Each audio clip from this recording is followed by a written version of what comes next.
Hey buddies, Potato McWhiskey here, and welcome to Endless Legend 2. I just kind of want to talk about the game a little bit. I've put out 2 gameplay videos now over the last few days, and I really do think that currently Endless Legend 2 is the game that I am most excited about for this year. I suppose you could also put in there Menace, which is also being published by Hooded Horse. Honestly, sometimes it feels like Hooded Horse is like my publisher, like they publish the games that I want to play. Sort of similar to Paradox Interactive and Paradox Publishing. Like, Paradox Publishing used to be that guy, but now Hooded Horse is eating their lunch, you know what I mean? To quote a person I follow. But yeah, man, I've been having a great time playing the game. I really do think that this is probably going to be one of my game of the years for 2025. And here's the thing, this is a preview build. I'm predicting a game of the year off of a preview build of a game that's launching in early access like later this summer. I think that's when you know you have a banger. You know what I mean?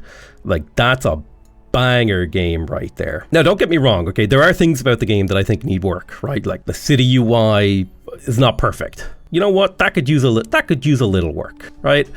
But the fundamentals, that's the thing. The fundamentals are so strong. Oh, I do like this 15 gold idea. I also like this 15 gold right off the clip. Kind of sounds interesting. Let's drop that house right there. Yeah, no, the fundamentals are just so good, dude. I mean, this faction really benefits from spamming strongholds. So let's do it. We'll just queue up 5 strongholds, and then scientifically, I mean, better rewards from curiosities is pretty cool. Yeah, I have been genuine, like, I've been blown away by this game, and it's not even out. It's not even out. It's not even pretend out, right? With early access, it's like, it's barely even, you know, getting out the gate, like with, I mean, I'm just thinking about, like, imagine, you know, this game with another 3 months of development or 4 months or whenever it's releasing in, say, later in summer, right? Say, my guess is like maybe August, maybe September. That's when we're going to get it. Think of how good that's going to be. All the feedback they're getting now that they've kind of done the previews and people are giving them their impressions and all that sort of stuff. And then I'm starting to think about, like, oh god, the volume. And then what about, you know, at the end of early access, after they've had thousands of players giving feedback and, you know, the game is matured, and then they start releasing new content for the game. Like, there's so much potential here, and it's really exciting. And I haven't been excited for a game since Civ 7. I was excited for Civ 7, but in a way, I am more excited for Endless Legend than I am Civ 7, and I think partially it has to do with just, god, I love the nested tooltips. It's just so amazing, and there's just so much about the game that I just love the vibes. I really love the UI. I love the experience of playing this game. I just love everything about it, and I hate to make this about Civ, right? But, like, I don't feel that same way about Civ. You know what I mean? All right, we'll take the strength of Garen here for the industry on keep districts. And don't get me wrong, probably some of that is to do with just how new this is, right? It's not even out. It's barely even the beginning of an idea, this game. But I know, I'm excited for it. I'm really, really excited for it. Come on, live. Oh, we just barely got this cavalry to live. The auto-resolve was going to say that he would die, but I kept him alive. Feels good. But yeah, I should probably make another unit. Yeah, I just, like, dude, I love the graphics. I think the thing I love about the game is they removed a lot of the ridges that were in Humankind. Like, the elevation in Humankind was really, really interesting, but I think it was hampered a lot by the number of ridges. And there were so many ridges in this game that there are aspects I don't love, right? Like, I don't love the shape of the territories. I don't love, like, this little thing poking out here. I wish this was here. I wish the territories were a little bit more rounded. Just a little bit more rounded. I understand what they're going for. They want this kind of organic feel. But this right here, this thing here has 2 anomalies in it. And I find that's frustrating to me. I find that to be a frustration rather than something cool. And so that's just like, there's little things like that. But here's the thing, I'm going to be able to give the developers that feedback. I'm going to be able to talk to them. I'm going to be able to say, and here's the thing, they might not take everything that I say as gospel. They might not go to quote unquote fix everything that I consider to be an issue, but they might implement an option, you know what I mean, where you can have more rounded territories. That would be pretty cool. I would take that as a solution. Like, give me the option for less chaotically shaped continent. And I think they will allow that. I think that's going to be something they actually do. I would be surprised if they didn't. Genuinely surprised. Yeah, we're fighting some black hammers here. I want to keep clearing them out. All right, let's take on this village. We'll attack them. 140 gold. Thank you very much, good sir. These guys give industry per pacified village on keep, so we do want to assimilate them pretty much as soon as possible. Now, in order to do that, we will need to annex them. So we'll get to work on that. But yeah, I don't know. The game is it's kind of fun. It's kind of cool. It's kind of neat. I just think it's neat, man. I like it. I like it a lot. We get our little monsoon tidefall. Makes everyone all aggressive and angry. Oh, damn. And I think that's the thing about Endless Legend 2. I think I am conscious of people like, here's the thing. I get that Humankind, it didn't quite land. I think there's a lot of things we could say about Humankind, but I think most of it's probably all been said. I wish that game hadn't struggled the way that it did, because it was so close to being good. And I think I feel almost vindicated in saying that now that I'm playing Endless Legend 2, and you can see that they know at least enough to have learned from for lack of a better way of putting this, they've kind of learned from their mistakes, right? And they said, okay, well, some of the stuff we tried didn't quite work, so here's what we've been working on. And I think it shows. I think it genuinely shows. All right, nice. So we've unlocked the next tier of this. That's going to be another +2 production on our keeps. So we do have a bit of a food issue here. Need to keep the city fed. And the other really, really cool thing is that legendary lad, Derek the Kale, is working on this game too. And he's worked on so many of the games that I love, right? You've got Fallen Enchantress, you've got Offworld Trading Company. I don't think he worked on Old World, but he worked with Soren Johnson, who is the designer of Civ 4 on Offworld Trading Company. Gal Civ 3 and 4 he worked on. Like, those are some of my favorite games. Like, they're awesome, awesome games. They don't do so well on YouTube, which makes me sad, because if they did better, I would play them more. Like, and that's just like, maybe that sounds cynical or whatever, but like, that's the reality of being a YouTuber, man. Sometimes you gotta do what you gotta do. You know what I mean? And I have been trying to work on making non-Civ games more viable on the channel. And I think they are viable, but they have to be good. They have to capture that consciousness. And like Millennia, super, super fun game, but man, it just had too many problems. Like, it's a super interesting and fun game, and I do plan to go back to it. I know they've released DLC, and I think Millennia kind of slots into that similar place that Humankind does in my mind, where it's like, it was a really interesting game that did a lot of things different and was super interesting, but it just wasn't enough to be a good game. It was fine. It was fine, but fine's not good enough, I don't think, anymore. I think you gotta be good. And in some ways, it was actually bad. But I have a really good feeling about this, because I've also learned to be able to tell, like, wait, what's going on here? What's this one doing? What are they doing with this one? And I have a really good vibe about Endless Legend 2, because I'm a huge fan of the original Endless Legend. Yeah, it was a weird game, but it was a good game. It was a really good, weird game. And I'm getting, like, I don't want to overhype you, okay? I want you to remain calm. These are my feelings. I'm excited for this game, but that doesn't mean you have to go crazy, okay? Keep calm, carry on, all that stuff. But I'm getting excited for this. And part of the reason I get excited, right? I'm not gonna have to pay for this game, okay? You're probably gonna have to shell out. So do keep that in mind, that for me, all I'm getting, like, I get to play a really cool game, and I don't have to pay money. I don't have to take a risk on it. So, keep all of that in the back of your head. Don't just blindly follow my excitement, okay? Because that's how you're going to get yourself burnt. Remember, you are your own individual person. I can't believe I have to say that, but you got to make some of your own decisions here. And yeah, sure, I really like this game, and I think it has a massive potential, and I think people should get a little bit excited to see what comes from the early access release later this summer. But man, I really love the graphics of the game. I love that I can poke the people and they respond. The graphics and the vibes. I think one thing that I might ask is, like, is the game a little bit too dark? Like, can I up the brightness? I wish I had a brightness option. The game feels... One thing I will say, okay, and I don't know if maybe it's the hardware on, maybe it's the age of computers we're in, but I think we've reached a level of detail with computers now to where it's hard to tell what shit is anymore. And I don't know how to explain that. It's like, I need games to go back to being a little bit more cartoonish, a little bit more, because like when I zoom out and I see this, I don't really see bushes. You know what I mean? I see it's almost too detailed. There's almost too many polygons, and I don't know how to explain that.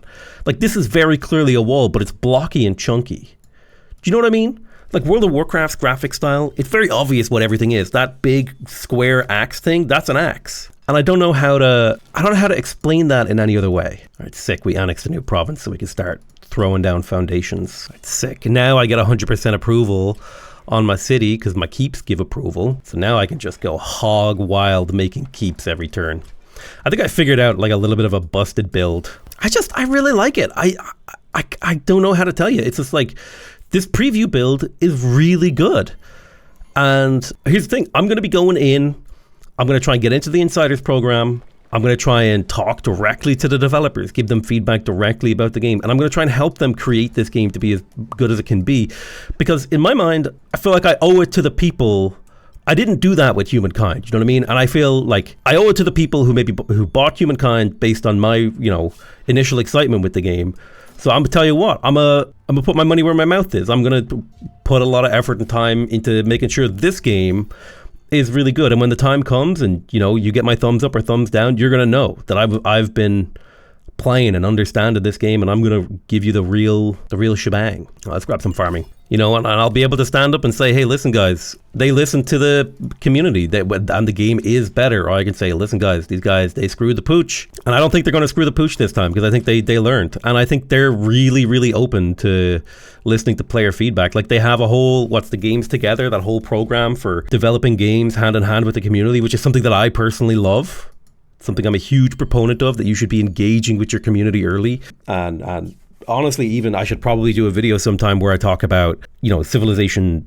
I think Civ 7 maybe should have been an early access game. And I wonder, I don't want to speculate onto why it isn't. But I think if I'm thinking of like strategic business decision, maybe that would have been better. Would have given the developers the proper time to engage with the community on what really matters about the game. And maybe that could have avoided some of the pain of launch. But yeah, look, I can't get this game out of my head. I've played it for 30 hours. You can check on Steam. You can check. I've played it for like 30 hours, man. I love it. It's really fun. I really do think that this is going to be like I don't know if I would call it it'd be like maybe it's currently in the running for my own personal game of the year. Now, don't take that as friggin' gospel, okay? Goth spell. I'm just a guy who says stuff online. So just, but based on what I'm seeing, based on what I'm experiencing, I'm liking it. And I don't think I should have to apologize for liking a video game, okay? All right, so tech-wise, the best thing to unlock is always the, where is it? Yeah, this one, the Legionnaires Workshop. That's so busted and broken. It's my favorite one. I need a new unit. I'll make it Chosen, I guess. Rush it out to get it over to the army. Yeah, here's the thing. I feel like a game is interesting, potentially good even, maybe. When you play a preview like this and you're like, man, I just want the full thing. I want the whole completed experience. I want the full taste of what this is a taste of. Does that make sense? Like, I want more of this thing that you have given me. And I don't know, I feel like that's a good sign. I feel like that's a healthy sign for the game, that the game is fun enough to evoke that I want it. I want it. This is good enough to want. Okay, just like your mom is. Another thing that I really like about this game is the battles are quite quick. It doesn't take that long to play them through. You're in and out and you're done pretty quick, which is not something I would have necessarily thought as would be a selling point. I would think, in-depth, really nice combats would be a nice thing, but I'm really liking these sort of easygoing, chill battles. I gotta say. Oh, my Chosen died. Oh well. Because I often feel like a lot of games, and here's the thing. Don't get me wrong. I love Age of Wonders 4.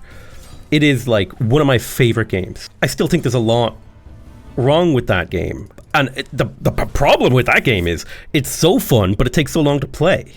Right? Whereas Endless Legend doesn't feel like it takes too long to play. And that's because the battles in Age of Wonders 4, man, they go on. Like, it's a while.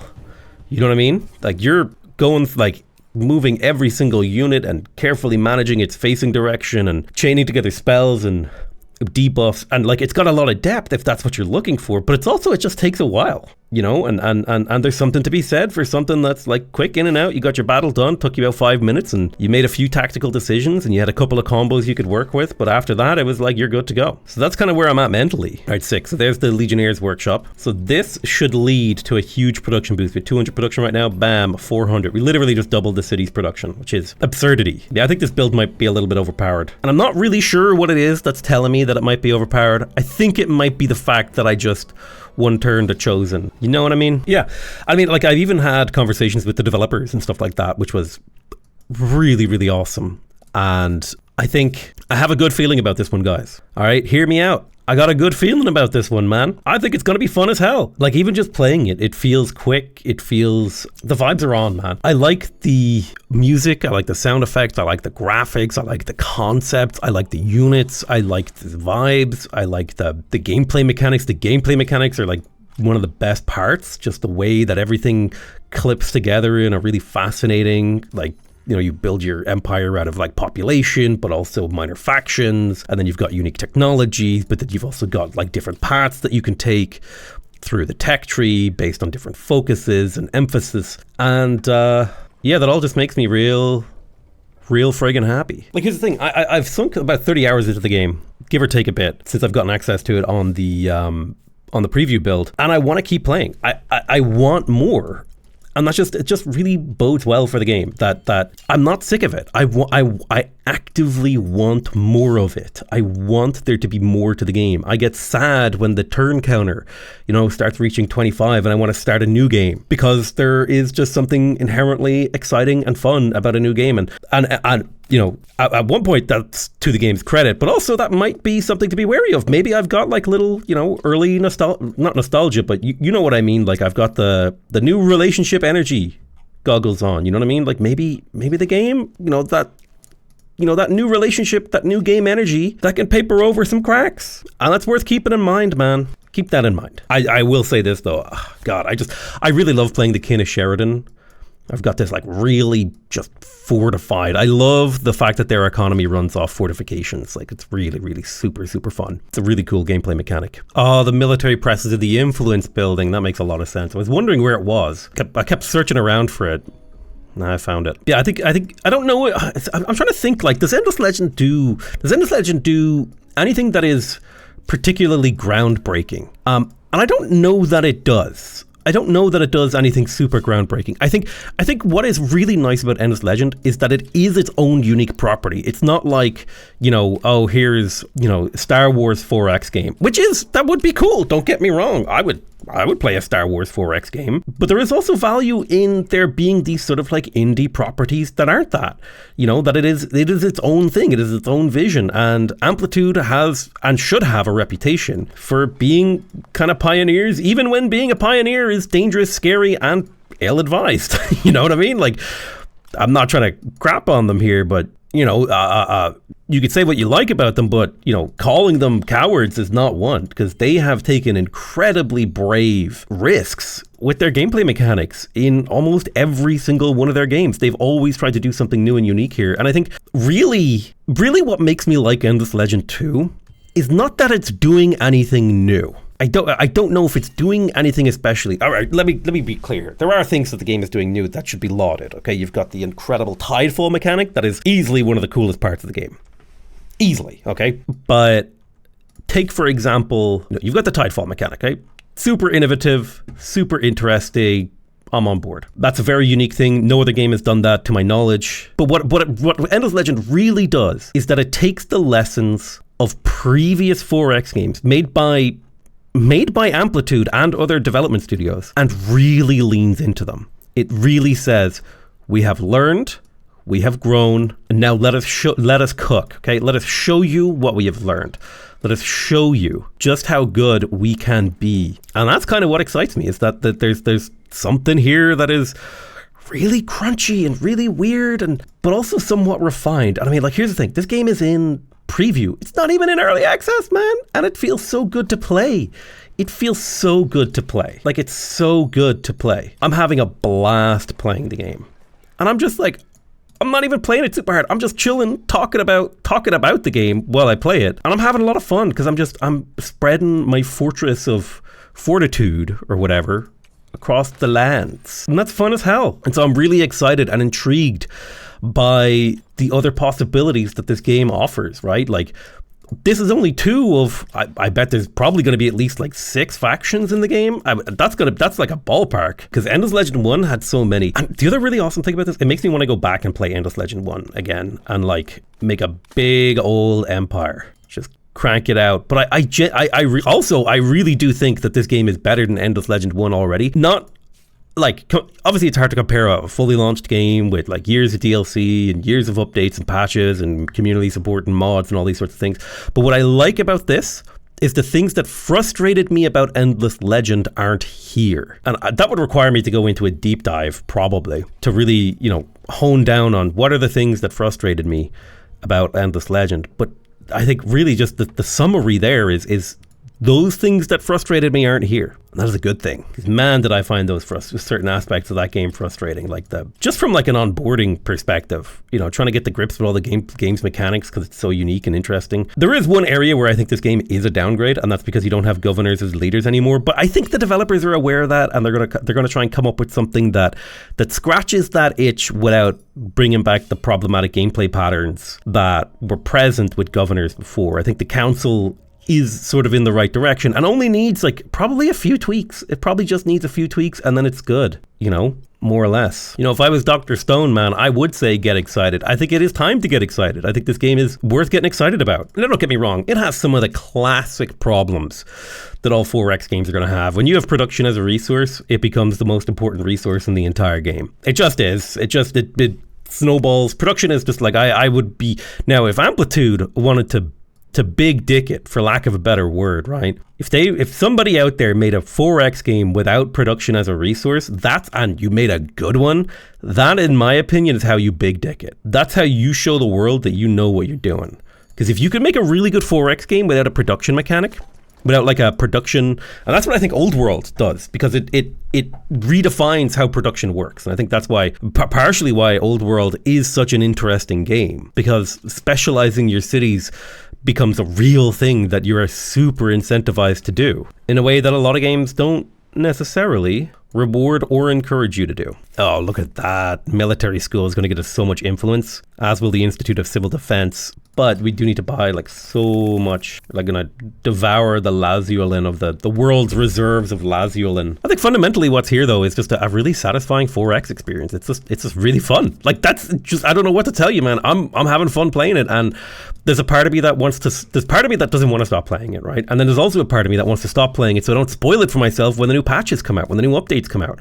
That's where I'm at. I'm like, oh God, I want to play it, but I also, maybe I shouldn't play it. Yeah, we're running out of population room in here. That's a bit of a problem. That's going to become an even bigger problem over time. So I should probably make myself some of these communal habitations. Yeah, it'll hurt stability, but it's fine. We need the jobs. 800 production per turn is absolutely absurd. Like I could crank out an army pretty much every turn. But yeah, I really do think that the game that figures out the production problem is almost like at the gates, right, where they figured out nested tooltips. The game that figures that out is gonna leave its mark. And here's the thing, maybe it's not necessarily even a problem that needs to be permanently solved, but I think if someone is able to figure out how to do production in an interesting way, in a satisfying and meaningful way, where number doesn't just get infinitely bigger, and don't get me wrong, bigger number is always better, but leave some room for the rest of the numbers, you know what I mean? One thing I really like about the game is the sort of layers to the development of your city. So like the bottom layer is you place the foundation, right? You come into the city, and this is something I think the game does actually really well, and that's somewhere I will say the game is unique, right?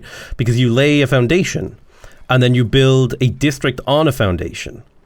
And then inside that district, you build an improvement goes inside there, and that's kind of interesting, and I'm intrigued by it. I'm curious about it. I'm interested in, well, I want to know more. Would you like to know more? Yeah, I feel like I built a wildly successful and fun empire where I have, like look at my capital yields, look at all that production from these huge fortress arrays. Then you got a sprinkling of other things. I feel like as a player I've learned quite a lot from playing the game over and over. And I think one of the important things is making sure you attach big territories together. Try to keep these small little areas as outposts. Do not evolve those They are best remaining as outposts, in my opinion. And there's a few little things that I'm learning about, like, okay, you need to unlock your markets and get enough gold income to where you can buy, you know, the glass steel that you need from the market, or, you know, the lazulin or the hyperium, whatever resources on the market that you can't access because of, you know, the fate or the misfortune of the map or whatever. But yeah, I played 110 turns of this really, really awesome game, and I think it's a banger, and I think you should consider checking it out. And I think at the very least, okay, what does it cost you to put it on your wish list? That's my hot take. Endless Legend 2. I think it's going to be a game changer. I love you all very much, and I'll see you guys next time. Bye bye.